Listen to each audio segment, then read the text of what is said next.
Imagine fazer uma ligação desesperada para o 190 e a ajuda simplesmente não chegar. Em momentos críticos, cada segundo importa. Mas e quando o socorro não vem a tempo? Hoje, você vai conhecer 3 histórias reais, perturbadoras, que mostram o que acontece quando o sistema falha e o terror bate à sua porta. Fique até o final para entender como essas situações poderiam ter sido evitadas e o que você pode aprender com elas. Essas histórias não são apenas assustadoras, elas são um alerta. Casos como esses não são isolados. Em todo o mundo, há situações onde a resposta da polícia não foi rápida o suficiente e as consequências foram trágicas. Hoje, vamos mergulhar em 3 histórias que são tão reais quanto perturbadoras.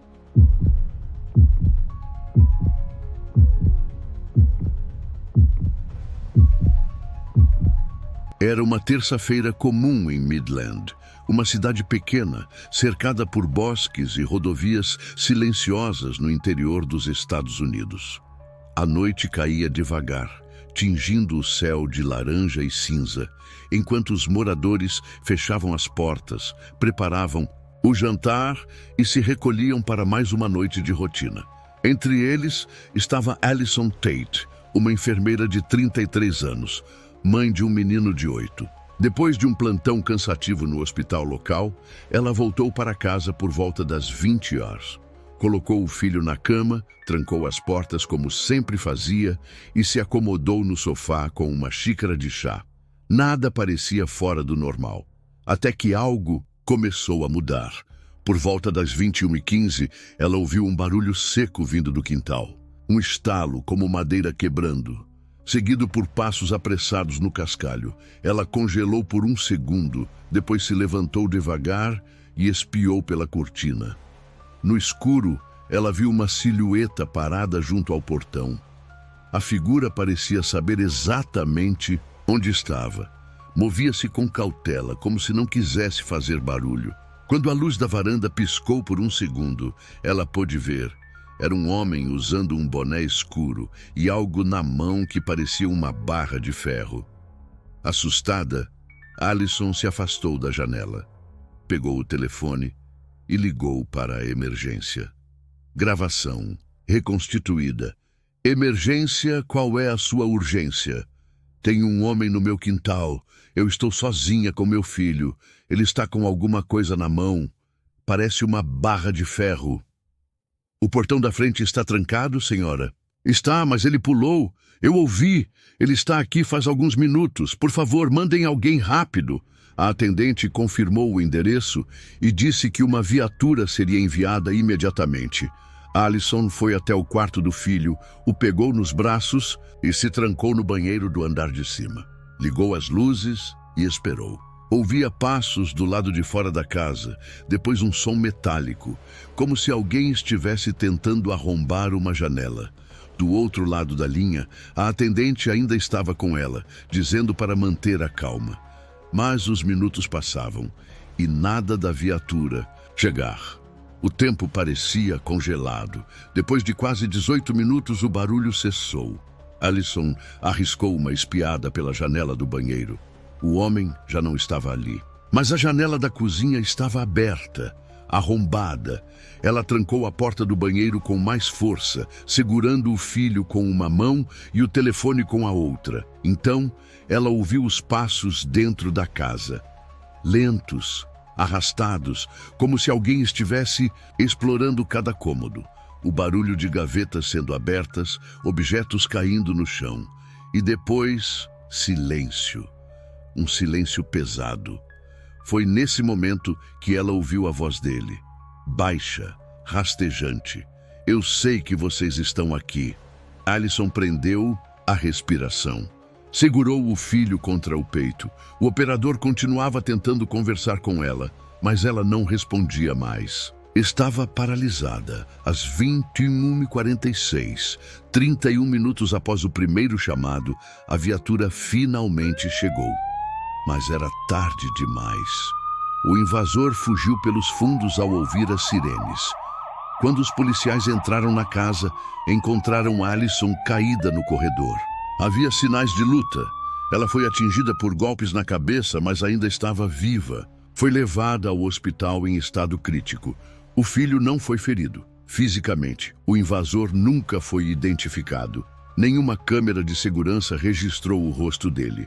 O caso permanece sem solução até hoje. O que mais assustou a comunidade não foi o crime em si. Foi o fato de que tudo poderia ter sido evitado. A polícia foi avisada com antecedência. O endereço era conhecido, mas a viatura mais próxima estava em um distrito vizinho, ocupado com um caso de embriaguez ao volante. Não havia reforço naquela noite. Apenas 2 agentes patrulhando toda a região. A resposta foi lenta e custou caro. Allison sobreviveu, mas passou meses em recuperação e nunca mais voltou à casa onde morava. Seu filho precisou de acompanhamento psicológico por 2 anos. Hoje, os 2 vivem em outra cidade. O caso gerou uma comoção temporária, manchetes de 1 ou 2 dias e depois, silêncio. O mesmo silêncio que precedeu o ataque. Mas para quem viveu aquilo, o tempo não apagou. O que ficou foi a certeza de que, às vezes, quando você mais precisa de ajuda, ela simplesmente não vem. E, infelizmente, essa não foi a única vez que o sistema falhou. Em outra cidade, um jovem viveu o mesmo terror, só que de uma maneira ainda mais claustrofóbica. Preso dentro de casa, ouvindo os passos do perigo se aproximando e esperando por uma ajuda que não chegou a tempo.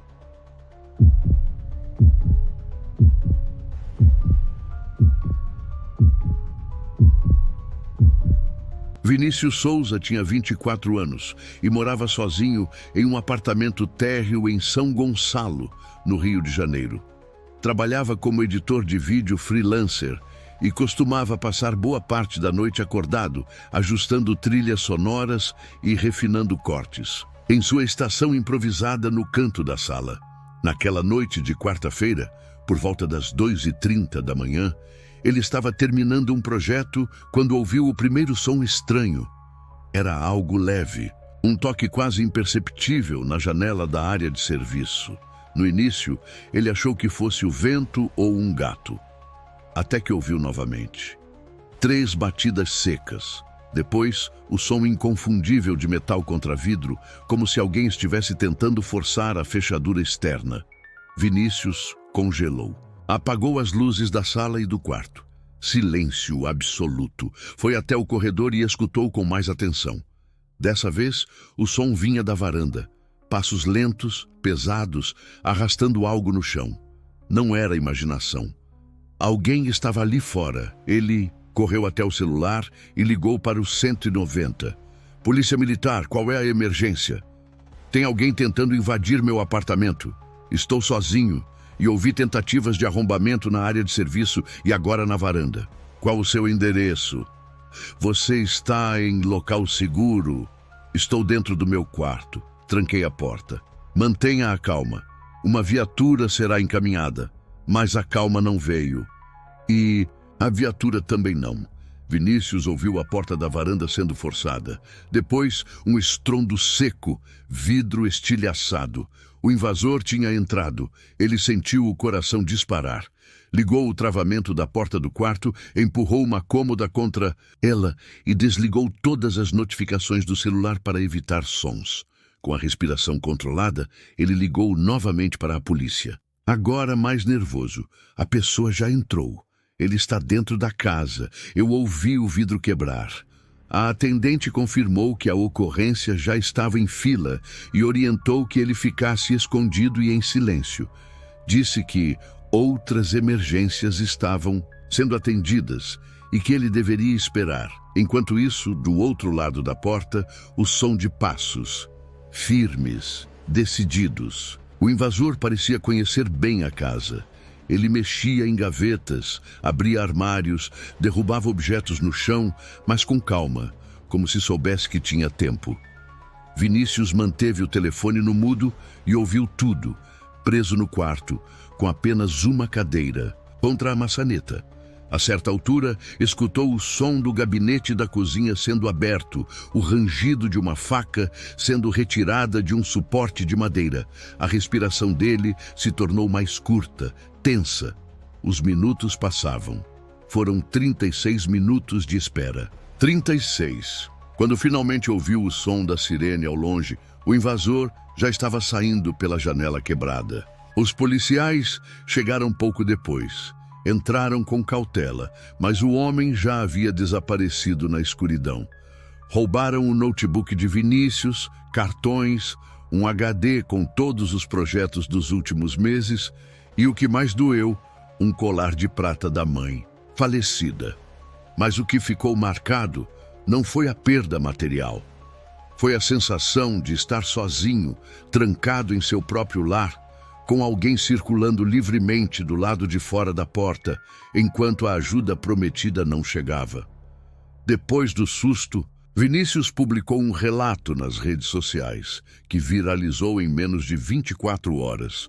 Muitas pessoas comentaram casos semelhantes. Invasões, tentativas de roubo, ameaças diretas, todas com um padrão em comum. O tempo da resposta policial era sempre maior do que o aceitável. A Secretaria de Segurança respondeu à publicação, dizendo que a região estava com o efetivo reduzido temporariamente e que a viatura da área havia sido deslocada para uma ocorrência de tiroteio em um bairro vizinho. Em outras palavras, ele teve que esperar porque havia prioridades maiores, mesmo em um caso onde a vida estava em risco. E essa é uma realidade comum em várias regiões urbanas. O tempo de resposta da polícia varia de 10 a 40 minutos, dependendo do bairro, da disponibilidade de viaturas e até da hora do dia. Em muitos casos, como o de Vinícius, o sistema simplesmente não dá conta da demanda. Vinícius não teve ferimentos físicos, mas por semanas não conseguiu dormir com as luzes apagadas. Colocou grades novas, alarmes, sensores de movimento, mas dizia que nada devolvia a sensação de segurança que perdeu naquela noite. Ele se mudou meses depois. Se Vinícius sobreviveu por estar trancado dentro de um quarto, a próxima vítima não teve essa chance. Ela fez tudo certo, denunciou, avisou, pediu ajuda várias vezes, mas o sistema ignorou os sinais e o resultado foi fatal.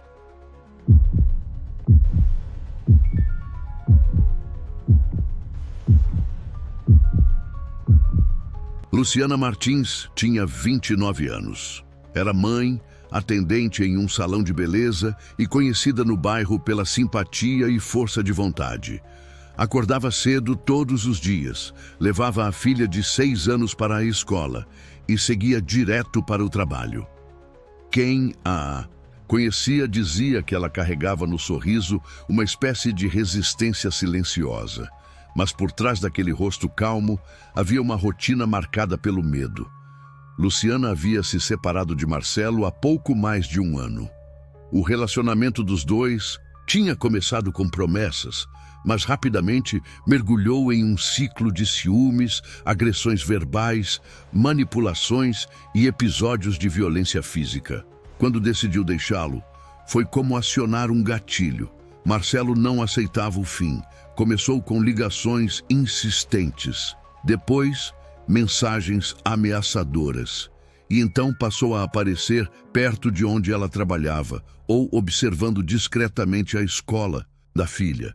Luciana foi à delegacia, não apenas uma, mas 5 vezes. Em cada boletim de ocorrência descreveu com detalhes as ameaças. Apresentou prints de conversas, áudios com insultos, até mesmo um vídeo em que Marcelo dizia claramente: "Se você não voltar para mim, vai voltar para Deus." Apesar disso, a resposta das autoridades foi a de sempre. Infelizmente, sem agressão física recente, só podemos solicitar uma medida protetiva. Ela conseguiu essa medida. Marcelo foi intimado a manter distância, mas descumpriu a ordem 4 vezes. E em todas elas, Luciana ligou para a polícia, sempre orientada a evitar contato e ligar novamente se ele se aproximasse. Ela chegou a implorar, dizendo que sabia que algo ruim iria acontecer, que ele estava cada vez mais agressivo, mais ousado, mais obcecado. Em seu celular, Luciana gravou um vídeo para uma amiga. Estava trêmula, com os olhos vermelhos de chorar. Eu tenho medo dele fazer alguma coisa comigo na frente da minha filha. Eu já fui à delegacia, já fiz tudo, mas ninguém me ouve, ninguém acredita em mim. Só vão acreditar quando eu morrer. A manhã do dia 12 de julho começou como qualquer outra. Luciana acordou cedo, fez café, penteou o cabelo da filha e a levou até a escola. Depois, seguiu direto para o salão onde trabalhava. Chegou por volta das 13h40. Sentou-se em frente ao espelho, ajeitou o jaleco e olhou para a rua através da vitrine. Foi aí que o viu. Marcelo estava do outro lado da calçada, de boné, óculos escuros e encostado em um carro preto. Parecia estar esperando há algum tempo. Ela sentiu um frio no estômago. Pegou o celular e foi para o depósito nos fundos do salão. Trancou a porta e ligou para o 190. Alô? Eu tenho uma medida protetiva contra meu ex-companheiro. Ele está aqui do lado de fora do meu trabalho. Eu já registrei que ele me persegue. Estou com muito medo. Por favor, mandem uma viatura. A atendente fez as perguntas de praxe. Endereço, nome completo, se ele já havia entrado, se havia alguma agressão em andamento. Depois disso, pediu que ela ficasse em local seguro e garantiu que uma viatura seria encaminhada. Luciana esperou.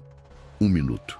5, 10, 12 minutos. Durante esse tempo, ela tentou fazer outro vídeo, mas estava nervosa demais para falar. Ligou para a amiga de novo, a mesma do vídeo anterior. Disse apenas: se acontecer alguma coisa comigo, cuida da minha filha, por favor.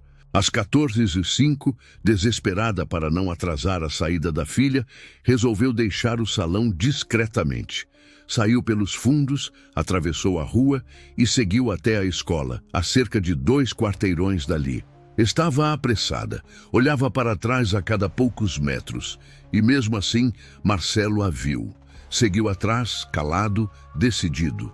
Testemunhas contam que ele começou a gritar, chamou-a de traidora, disse que ela tinha estragado tudo. Luciana tentou atravessar a rua, mas ele a puxou de volta. Empurrou-a contra o portão de uma casa, sacou uma faca e a atacou. Foram 7 facadas. Na frente da filha, no meio da rua, ela caiu, sangrando, enquanto a menina gritava sem parar. Vizinhos correram, tentaram conter Marcelo, mas ele fugiu. Luciana morreu ali mesmo. A ambulância só chegou depois que já era tarde. A viatura solicitada pelo 190 apareceu 9 minutos após o ataque. 9 minutos. Marcelo fugiu. Foi encontrado 3 dias depois, escondido na casa de um tio, a 50 quilômetros dali. Quando preso, disse que foi um surto, que perdeu o controle. Alegou motivo passional. A defesa tentou transformar o assassinato em crime de impulso, mas ninguém acreditou. Ele sabia exatamente o que fazia. Levava a faca escondida. Esperou por ela. Aproveitou o momento exato em que sabia que estaria vulnerável. O caso ganhou manchetes, protestos, reportagens especiais, mas não porque foi um crime diferente. O que chocou o país foi a quantidade de alertas ignorados. Luciana havia feito tudo certo. Denunciou, registrou provas, obteve medida protetiva, avisou a polícia quando a ordem foi descumprida. E mesmo assim foi assassinada, publicamente, diante da filha, e não foi a única. Segundo dados do Fórum Brasileiro de Segurança Pública, uma mulher é vítima de feminicídio a cada 6 horas no Brasil. E a maioria dessas vítimas já havia buscado ajuda antes, já havia registrado denúncias, já havia dito com todas as letras: ele vai me matar. Luciana se tornou um símbolo de tudo o que está errado no sistema de proteção à mulher. Sua filha hoje vive com os avós, tem pesadelos recorrentes, não consegue mais ir à escola sem companhia. Em desenhos, representa a mãe como uma mulher de asas brancas, com lágrimas nos olhos. A Secretaria de Segurança Pública do Estado divulgou uma nota afirmando que lamenta profundamente e que irá revisar os protocolos de atendimento em casos de violência doméstica. Mas o tempo para Luciana não volta. E talvez o que mais doa nessa história é o silêncio depois do crime. As promessas de mudança que não se cumprem, as homenagens efêmeras, as hashtags que duram 2 ou 3 dias, até que o próximo caso aconteça e tudo se repita, com um novo nome, um novo rosto e o mesmo final. Ela sabia que iam matá-la. Disse isso, escreveu, gravou, mas o sistema não ouviu tarde demais. 3 histórias. 3 vítimas que gritaram por socorro antes do fim. 3 vidas que poderiam ter sido salvas. Se alguém tivesse escutado a tempo. Joana correu para dentro de casa, ligou para a polícia, esperou por uma viatura que nunca chegou e morreu sem entender por quê. Carlos ouviu tiros, chamou ajuda, implorou por reforço, mas o rádio da central não respondeu. Luciana registrou ameaças, pediu proteção, alertou sobre o perigo e ainda assim foi assassinada. Na frente da própria filha. Essas não são exceções. São sintomas de um sistema que falha em proteger quem mais precisa. Um sistema que trata alertas como exageros, que transforma denúncias em estatísticas, que responde com burocracia quando a urgência exige ação. A polícia não chegou a tempo, mas a pergunta que ecoa é mais profunda. Quantas outras pessoas estão vivendo esse mesmo medo agora e vão ser ignoradas amanhã? Você pode estar pensando que não tem como mudar essas histórias. E talvez esteja certo sobre o passado. Mas o que a gente faz agora ainda pode mudar o próximo caso. Por isso, se esse vídeo tocou você de alguma forma, deixe o seu like. Isso ajuda o YouTube a mostrar essa mensagem para mais gente. Compartilhe, comente aqui embaixo o que você acha que precisa mudar. E, acima de tudo, se inscreva no canal para não perder nenhum dos próximos vídeos. A gente não pode mais fingir que não está vendo, nem aceitar que histórias como essas virem rotina. Elas mereciam ter sido salvas. A próxima ainda pode ser.